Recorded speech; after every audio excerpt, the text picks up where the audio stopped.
Con la gran noticia del embarazo llegan una serie de preguntas e incógnitas que pondrán a prueba a los padres y que los pondrán en la tarea también de buscar toda la información y de tenerla de primera mano para poderla afrontar de la mejor manera posible. El embarazo, como un estado de cambios físicos y emocionales para la madre, no debe representar un estado de miedos e incertidumbres. Por el contrario, el embarazo es una etapa donde las familias deben disfrutar de esta nueva etapa y se la deben disfrutar al máximo. Pero también se tienen que conocer cuáles son los sí y los no que no vayan a poner nunca en riesgo ni a la mamá ni al bebé. ¿Cuáles son los sí del embarazo? La actividad física. Antes se creía que el embarazo era una condición donde la mamá se debía quedar lo más quieta posible para que no tuviera ningún riesgo y para que ese bebé no sufriera. Pero muchos estudios y en la actualidad nos dicen todo lo contrario. La mamá debe moverse, la mamá debe tener una actividad física que le permita sentirse útil, tranquila y que reduzca todos los niveles de estrés y de ansiedad. Es muy importante que la actividad física que la mamá decida realizar sea asesorada y controlada, pues no se podrá hacer de la misma manera que se hacía antes de quedar en embarazo. Y es importante también que la mamá entienda que hay muchísimas otras opciones diferentes al gimnasio para poder hacer actividad adecuada y que también le va a ayudar para el momento del parto. Ejemplo, el yoga y la gimnasia prenatal. Además, estos dos ejercicios permiten que se hagan en pareja y también es muy importante empezar a fortalecer ese vínculo. El yoga y la consulta prenatal enfocada al ejercicio nos va a permitir que la mamá aprenda a controlar la respiración, que la mamá disminuya los niveles de ansiedad y que se pueda preparar para ese día de la manera más tranquila posible. La gimnasia prenatal está enfocada en fortalecer los músculos que son fundamentales al momento de ese parto natural para que la mamá se sienta muy segura y ese día sea muy tranquilo y pues obviamente el parto sea maravilloso. El segundo sí del embarazo es la actividad sexual. Tener relaciones sexuales durante el embarazo es un tema que culturalmente se maneja muy en secreto y todavía se maneja como un tabú. Y por el contrario, debería manejarse con un poco más de libertad, pues mantener relaciones sexuales durante el embarazo representa que se fortalezca esa relación de pareja, porque no podemos dejar de lado la cotidianidad y que antes del embarazo había una relación y un vínculo muy importante. Aunque no tenemos un concepto muy claro todavía que a las mujeres les aumente la libido o no durante el embarazo, sí es importante entender y poder aclarar todos esos miedos que tienen papá y mamá al momento de mantener relaciones sexuales. Una de las condiciones que no permite que se presenten relaciones sexuales de manera espontánea o tranquila durante el embarazo son los malestares que sufre la mamá, náuseas, mareo, cansancio o ese mismo temor que tiene el padre de poderle ocasionar daño a la mamá o al bebé. Pero es muy importante entender que, por el contrario, es una actividad que va a mantener los niveles y las hormonas muy arriba y la mamá se va a sentir feliz, se va a sentir tranquila y pues por ende también lo va a hacer el papá. Muchos de los miedos alrededor de mantener relaciones sexuales durante el embarazo están enfocados en que el papá cree que le puede causar daño al bebé durante la penetración, pero ya está comprobado que eso no es posible. Otro de los miedos que sienten los papás y que les produce un poco de angustia y de estrés es que durante la relación sexual el bebé tiene movimientos mucho más esporádicos y mucho más continuos en el vientre de la madre. Pero esto está mediado porque en ese instante están ahí un montón de hormonas que están mediando para que el bebé también sienta el bienestar y el placer que está sintiendo la madre. Entonces será normal que el bebé también se mueva, pero no representa ningún problema en absoluto.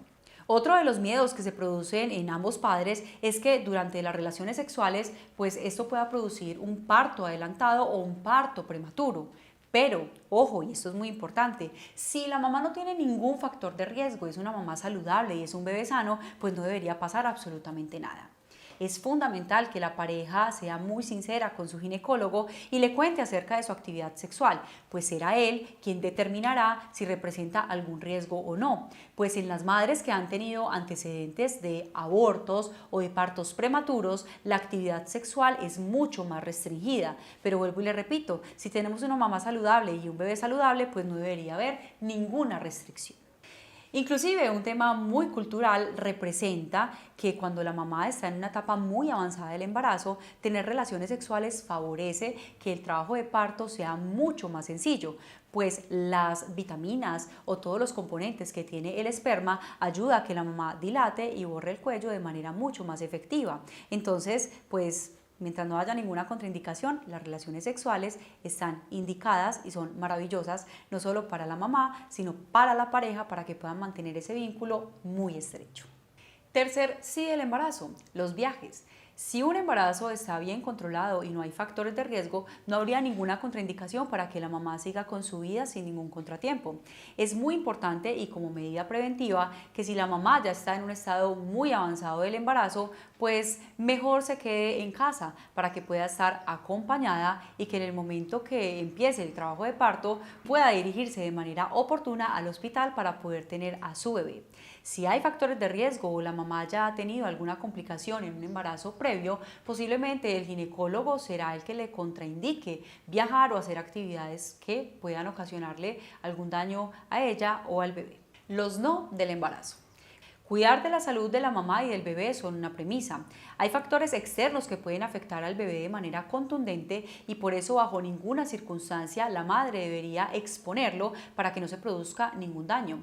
El consumo de licor de cualquier tipo, consumo de cigarrillo o de drogas o incluso algunos medicamentos pueden causar daños en el bebé de manera irreversible y esto se puede presentar de diferentes modos. Se puede presentar daños en el neurodesarrollo del bebé o incluso se pueden producir malformaciones. O el bebé, al nacer mucho más adelante, puede empezar a presentar problemas de conducta en la atención o en el aprendizaje.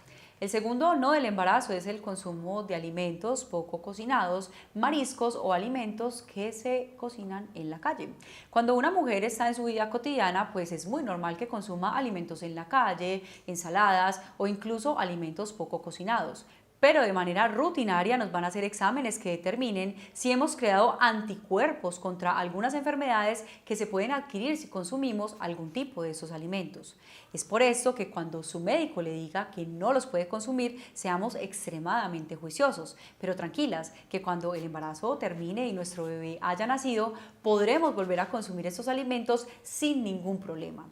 Lo más importante es asegurar que los alimentos que consumamos en casa se laven y se desinfecten de manera adecuada para que no tengamos ningún riesgo durante el embarazo. Tercer no del embarazo, tinturas y decoloraciones. Aunque hay muchísimos estudios que todavía no son contundentes y nos dicen que sea un efecto dañino o teratogénico para el bebé, es muy importante que cuando la mamá sabe que está en embarazo, evite hacerse tinturas o decoloraciones para que corramos el mínimo riesgo. Los componentes de las tinturas no siempre son los mismos y aunque a medida que ha pasado el tiempo estos productos cada vez se vuelven más naturales y cada vez se vuelven más seguros, el tiempo de exposición que la madre tenga con este tipo de productos es lo que representa el daño. Si usted definitivamente decide hacerse una tintura o decoloración, deberá hacerlo con extrema precaución, leer la etiqueta del producto y si está contraindicada en el embarazo o en la lactancia. Que lo hagan personas expertas o que el tiempo de exposición sea el mínimo posible. Cuarto, no del embarazo, exposición a rayos X. Aunque también no nos han determinado cuál es la cantidad o el número de irradiaciones que debe recibir una mamá para que se produzca daño en el feto, es importante que si por cualquier razón hay que realizar algún examen que requiera de irradiación, usted informe de manera inmediata que está en embarazo para que así se puedan buscar otras alternativas o que se utilicen los elementos de protección adecuados. No significa que no se puedan realizar este tipo de procedimientos, pero se evita la exposición constante a este tipo de iones o de rayos que sí pueden causar alguna malformación en nuestro bebé. Los sí y los no del embarazo, más que situaciones que puedan exponer a la madre o que puedan ser factores protectores, también están mediadas por factores culturales. Es importante que las mamás y los papás lean, se informen y se empoderen, porque no hay nada más seguro que una familia y unos papás bien informados.